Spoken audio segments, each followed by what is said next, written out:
We all know world-class chef and television host Gordon Ramsay. From his iconic insults, "It's fucking raw in the middle," Yes, chef. to his more wholesome moments. "Need this kitchen, please don't burn it down. You okay?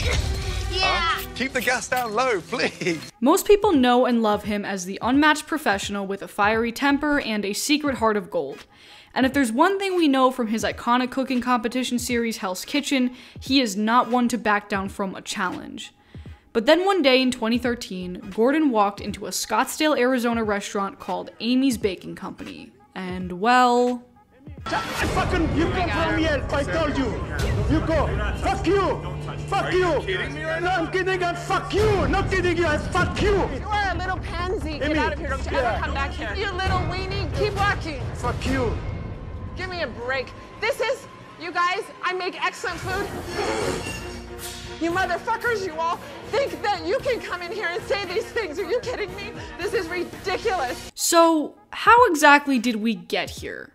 Kitchen Nightmares debuted on Fox in 2007. The show's premise is simple. Gordon Ramsay visits a struggling restaurant somewhere in the US and is given just 1 week to completely turn around the workplace culture, from management squabbles to interpersonal family drama, and of course, the restaurant decor and cooking. The show lasted for 7 seasons, and despite its discontinued run, it still remains pretty popular to this day.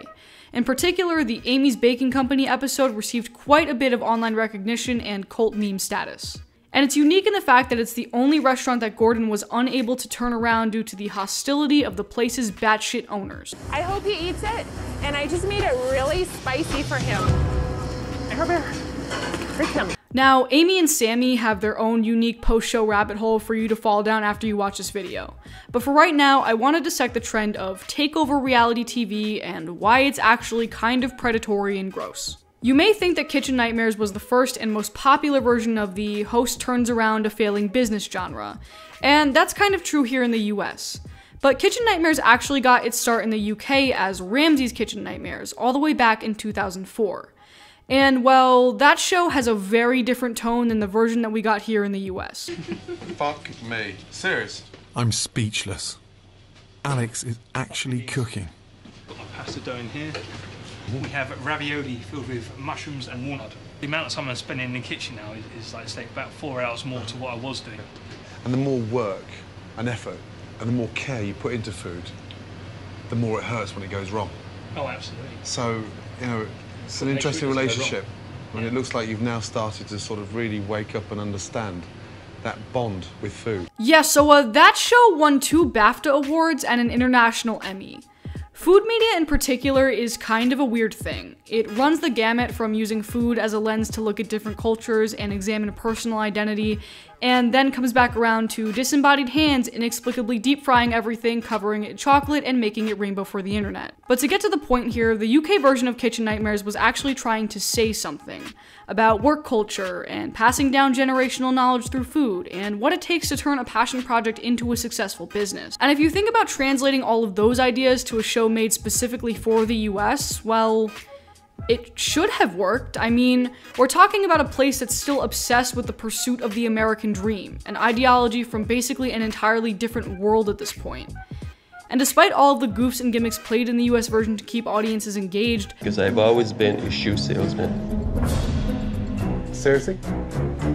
Not a men's shoe salesman. Oh, sorry. Oh, women. So you're not a cobbler? Exclusive. the producers of the show do mostly try to perpetuate the pull yourself up by the bootstraps mentality message that we've all heard a zillion times before. After all, if this dysfunctional group of fuckers can mend their differences, slap on a new coat of paint in 1 week, and start whipping out hamburger sliders by the dozen, then so can you, goddammit. But here's the problem.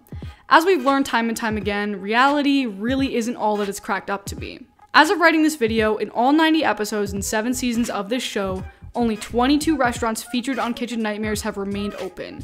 83 have closed. And I've always been fascinated by this. I'm sure if you ask Gordon, he'll chalk it up to dysfunctional families being unable to change their ways. My working theory used to be that nobody wanted to eat at these places after seeing the absolute horrid state of their kitchens on national TV. But were these places ever really given a fighting chance? Is 1 week enough time to turn a sinking ship around like that? Apparently the show was convincing enough in its presentation to spawn a ton of copycats. You have your obvious ones, like Kitchen Impossible and Bar Rescue.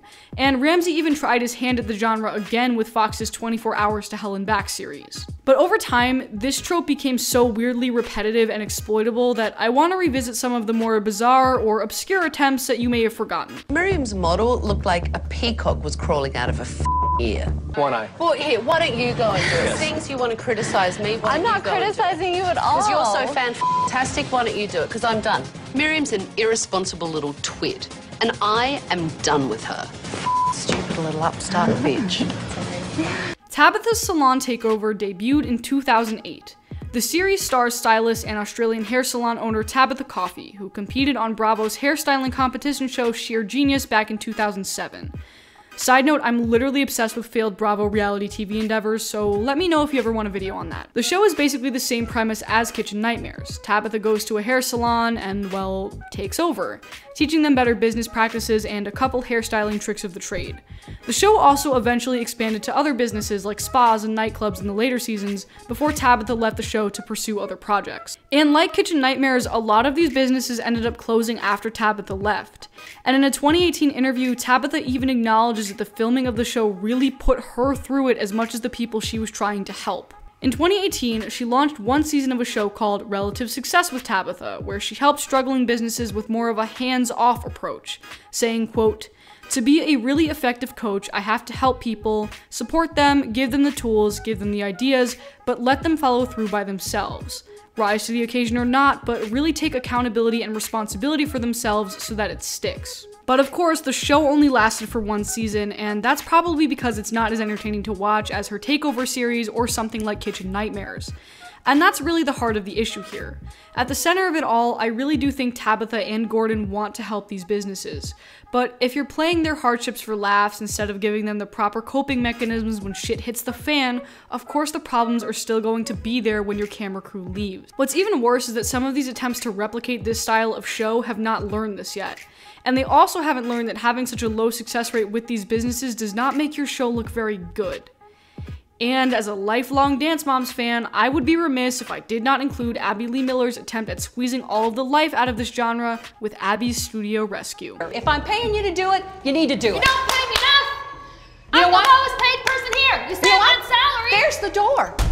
I have 3 different characters that could be to blame for the failure of this dance studio. Okay, so this one is mostly hilarious to me because Abby literally ended up tanking both of her businesses for doing one too many money laundering schemes and trying to hide all that shit in her purse on camera. But this is what happens when you try to replicate a trope or idea without any of the heart of what made it good in the first place. I couldn't find much information about how many of these studios actually ended up staying open after Abby left them, but according to the wiki, the show had such low ratings that there's entire episodes of the series that never actually made it to air on Lifetime.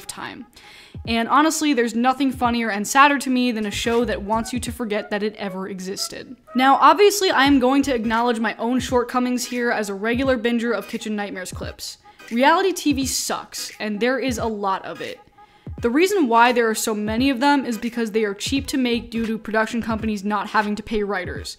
Seriously, reality TV has unbelievable profit margins. I'll put some links in the description on that below if you're interested. And while we all like a little TV trash with a side of our margarita pizza every now and then, I can't help but wonder if we're doing these businesses a disservice by not giving them a fighting chance to begin with.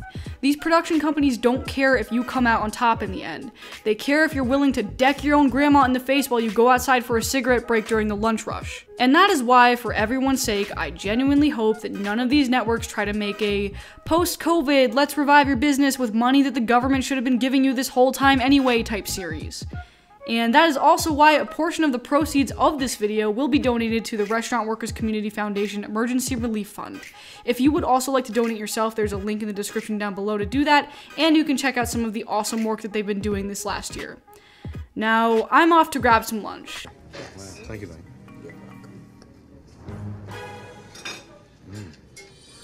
Wow, that is delicious. Finally, some good fucking food.